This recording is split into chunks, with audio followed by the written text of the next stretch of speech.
नगर वासियों ने सुमंत जी से कहा, मंत्रीवर,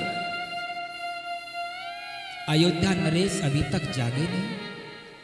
मंत्रीवर जाकर के देखो। सुमंत जी गए, महाराज दशरथ जी को मूर्छित अवस्था में देखा। मूर्छा जब जब टूटती तब तब मुख से राम राम राम स्मरण करते। सुमंत जी अवाक रह गए। महारानी केकई जी से पूछा, महाराज की इस दशा का क्या कारण है? केकई जी उत्तर देने में भी आदेश देती है, आनहु राम ही बेग बुलाई, समाचार तब पूछे आई। श्री राम जी को बुला करके लाओ, तब समाचार पूछना। सुमंत जी समझ गए। चले सुमंत राय रुख जानी, लखी को चाल की कछु रानी। राम जी स्नान के लिए जा रहे थे।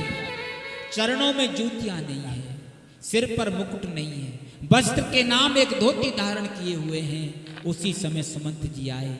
राम जी जैसे तो राम जी हैं। सुमंत जी को आते देखा। सुमंत जी का अभिवादन ऐसे करते हैं जैसे महाराज दशरथ जी का करते हैं। राम सुमंत ही आवत देखा। सुमंत को आते हुए देखा तो राम जी ने चरणों में सिर रख दिया। सुमंत जी की आंखों में आंसू आ गए। राघवेंद्र, इस तरह से प्रणाम करके मुझे संकोच में न डालो। इस विनीत भाव से प्रणाम करना उचित नहीं है। राम जी ने कहा, मंत्रीवर, अगर पूज्य पिताजी का आगमन होता तो मुझे ऐसे प्रणाम करना चाहिए था कि नहीं? अवश्य, वे आपके पिता हैं, पूज्य हैं। तो राम जी ने कहा, आप भी मेरे लिए पिता तुल्य पूज्य हैं। आदर कीन पिता सम देखा।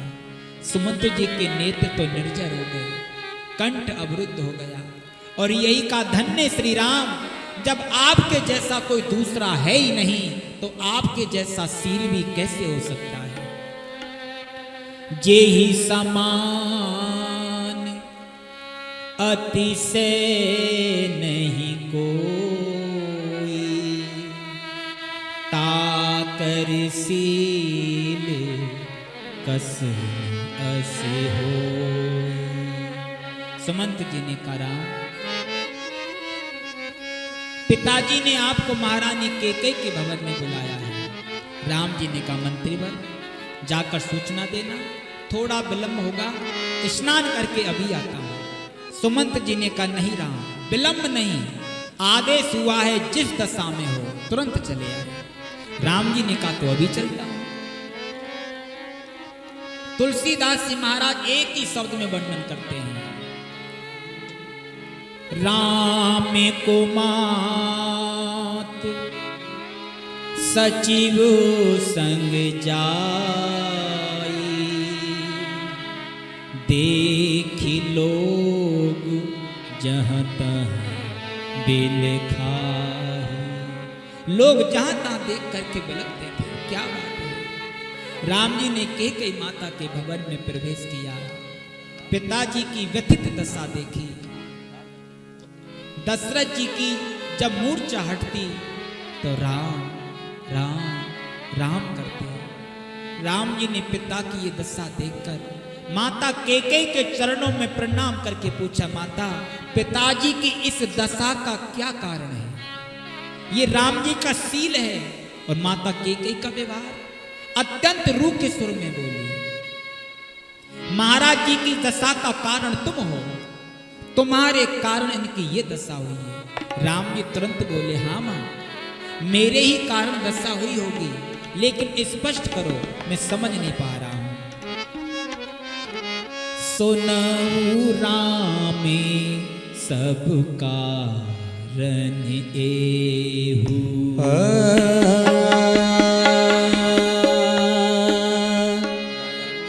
सुनऊ राम सब कारण हो सुनहु राम कारण हो सुनहु राम सुनहु राम सब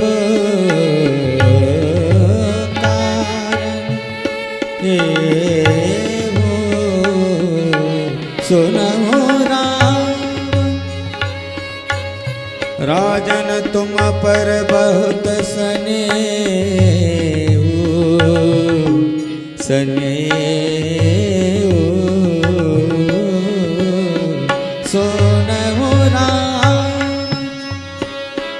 राम सब कारण है राजन तुम पर बहुत स्नेह सुनहु राम सुनहु राम सुनहु राम सब कारण है सुनहु राम सुनहु राम सुनहु राम देन कहन मोय दुई वरदाना मांगे जो कछ मोहि सुहाना। माता के बोली राम कारण ये है महाराज दशरथ जी तुमसे अधिक प्रेम करते हैं, मुझसे 2 वरदान मांगने को कहा, मुझे जो अच्छा लगा मैंने मांग लिया। पुत्र भरत के लिए राजपद और तुम्हारे लिए 14 वर्ष का वनवास। तुम्हारे वियोग से अयोध्या नरेश व्यथित है। आप कल्पना करो कितना दुख देने वाला यह समाचार है, पर राम जी सुनकर के भी क्या कहते हैं, थोरही बात पीतई दुख भारी